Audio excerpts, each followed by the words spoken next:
안녕하세요. 신박한 초등생활 청취자 여러분. 지난 시간에 이상민 교수님이 초대 손님 안태현 교수님과 함께 겨울방학에 영어 문법 학원을 가게 된다면 어떤 커리큘럼이 좋을지 또 어떤 점을 유의해야 할지에 대해서 이야기를 나누셨었는데요.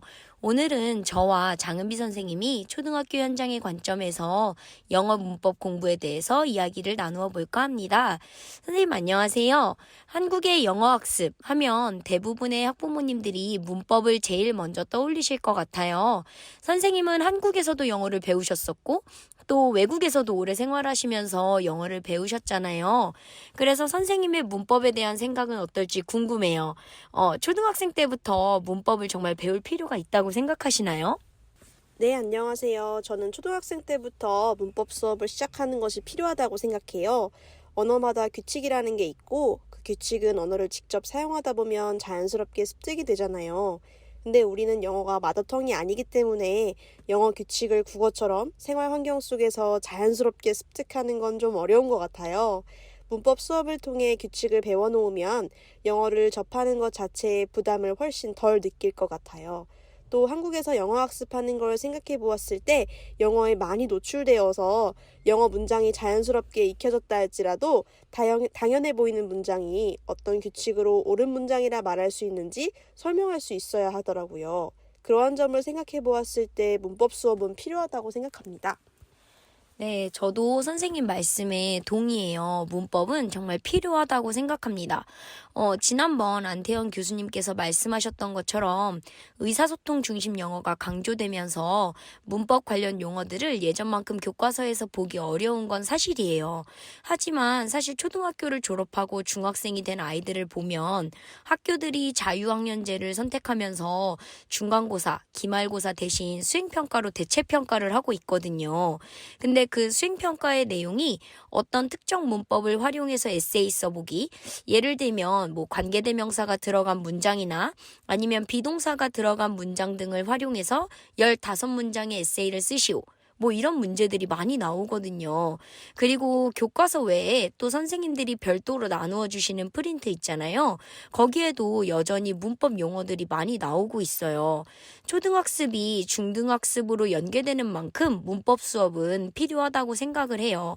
선생님, 그러면 현재 우리는 어떻게 아이들에게 영문법을 가르치고 있는지 학부모님들께서 되게 궁금해 하실 것 같아요. 한번 계속 이야기 나눠볼까요? 네, 저는 제가 지금 하고 있는 방과 후 학습 영어 수업에 대해 말씀드리고 싶은데요. 방과 후 학습 영어 시간에는 문법책 한 권과 코스북 한 권을 이용해서 가르치고 있어요. 코스북에는 듣기, 말하기, 쓰기, 읽기 등 영어 통합 스킬이 있고요. 일주일에 4번 정도 방과 후 수업을 하게 되는데 평균적으로 보통 2번은 문법책, 2번은 코스북을 가르치고 있어요. 생각해보면 코스북 시간에는 듣기나 말하기, 쓰기, 읽기 4가지의 영역을 다 다루고 문법 시간에는 문법만 집중해서 가르치는데 전체적으로 보았을 땐 문법의 비중이 더 큰 것 같네요. 저도 한 수업에서 지금 선생님이랑 비슷한 커리큘럼으로 가르치고 있거든요. 근데 가르치다 보면 저도 모르게 문법의 중요성을 강조하고 있더라고요. 아무래도 초등학생 때 문법을 어느 정도 알아두어야 중학교나 고등학교에 가서 아이들이 영어를 더 편하게 공부할 수 있겠지라는 마음이 좀 강해서 그러는 것 같아요. 그럼 선생님, 문법 수업을 할 때 혹시 팁 같은 거 있으세요? 뭐 학부모님들이 집에서도 실천하실 수 있는 그런 팁 있으면 좀 알려주세요. 네, 사실 문법의 궁극적인 목표는 단순히 문법이라는 걸 알고 문제 푸는 것에서 끝나는 게 아니죠. 영어 문장을 쓸 때 그 배운 내용을 활용해서 쓸 수 있어야 한다고 생각해요. 근데 문법책을 여러 권 풀었다 해도 그 문제 푸는 요령만 생겼지 정작 내용은 모르는 아이들이 참 많더라고요. 그래서 학습한 문법 내용을 활용해서 아웃풋으로 만들어낼 수 있는 절차가 꼭 필요하다고 생각해요. 제일 좋은 것은 일기쓰기예요. 거창할 필요 없이 하루에 딱 5문장 정도로만 써도 좋고, 좀 어렵다 싶으면 하루 중에 좋았던 일이나 싫었던 일 등에 대해서 간단하게 적어보는 것만으로도 문법이나 쓰기에 큰 도움이 될 것 같아요. 실제로 하루 중에 좋았던 일, 싫었던 일에 대해서 써보는 걸 시켜본 적이 있는데, 문장 구조나 문법이 자연스럽게 향상되는 걸 봤어요. 만약 첨삭이 어렵다면 문법 내용을 활용한 패턴 드릴링, 문장 구조를 반복하며 연습하기 하는 교재가 있어요. 그런 교재를 활용하는 것도 자연스럽게 문법을 익힐 수 있는 좋은 방법이라고 생각해요. 네, 영어 일기 쓰기는 정말 꾸준하게 실천만 할 수 있다면 영어 문장, 문법 두 마리의 토끼를 다 잡을 수 있는 아주 좋은 연습이죠. 그리고 패턴 드릴링 역시 문법을 처음 접하는 아이들에게 튼튼하게 기초를 잡아줄 수 있는 아주 좋은 방법이라고 생각해요. 개인적으로 또 하나의 팁을 드리자면 아이들을 가르치다 보면 아이들이 내용은 이해해도 연습이 충분치 않다 보니 실수하는 것을 굉장히 많이 봐요.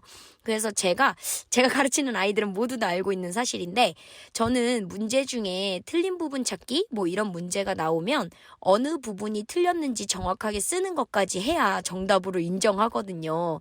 그래서 틀린 것을 알맞게 고쳐놓지 않으면 땡 한 적이 한두 번이 아니에요. 중학교, 고등학교에 가면 서술형 문제가 많이 생기면서 조그마한 작은 실수에도 점수가 크게 깎이거든요. 그러니까 너무 아쉬우니까 미리미리 실수하지 않도록 연습시키는 것도 좋은 방법이라고 생각해요.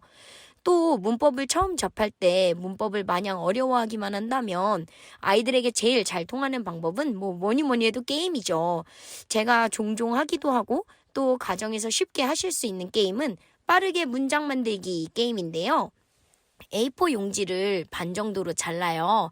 그리고 목표한 문법 내용이 들어가 있는 문장들의 단어 하나하나를 그 자른 종이 하나에 적어 주시고요. 바닥에 놓은 다음에 막 섞어요. 그래서 빠르게 문장을 누가 만드는지 하는 게임이거든요. 간단한데도 아이들이 엄청 재밌어 해서 되게 좋아하더라고요. 만약에 가정에서 기회가 되신다면 한번 해보시는 것도 참 좋을 것 같아요. 네, 영문법이 좀 딱딱해 보이고 어려워 보여도 한국에서 계속 공부한다면 영어 문법을 배제하고 공부하는 건 사실상 어렵다고 생각해요. 지난 시간 어떤 학원들의 커리큘럼에 대해 말씀하시며 비슷한 커리큘럼의 수업을 4, 5, 6학년 때 계속해서 반복해서 한다라고 하시는 걸 들었었는데 영어 문법은 사실 아이들이 충분히 어려워할 수 있는 부분이거든요. 자녀가 어려워한다면 왜 모르지 하고 속상해 하시기보다는 안 되는 부분은 일단 넘어갔다가 나중에 다시 한번 돌아와서 그 부분을 짚고 반복하는 것도 좋을 것 같아요. 아이들이 아직 추상적인 문법을 이해할 수준이 안 되어 있다가 시간이 좀 지나서 아이들도 준비가 되고 또 영어에 대한 지식도 좀 더 늘게 되면 처음에 모르던 걸 이해할 수 있게 되거든요. 그럼 익숙해지고 결국엔 아이들이 스스로 해낼 겁니다. 네, 지금까지 신박한 초등생활이었습니다. 루돌프가 썰매를 끌고 산타 할배가 바빠지는 밤 그런 밤 모두가 조금씩 따뜻해지는 밤 물론 나도 따뜻해 내 작업실 난방이 루돌프가 썰매를 끌고 산타 할배가 바빠지는 밤 그런 밤 모두가 조금씩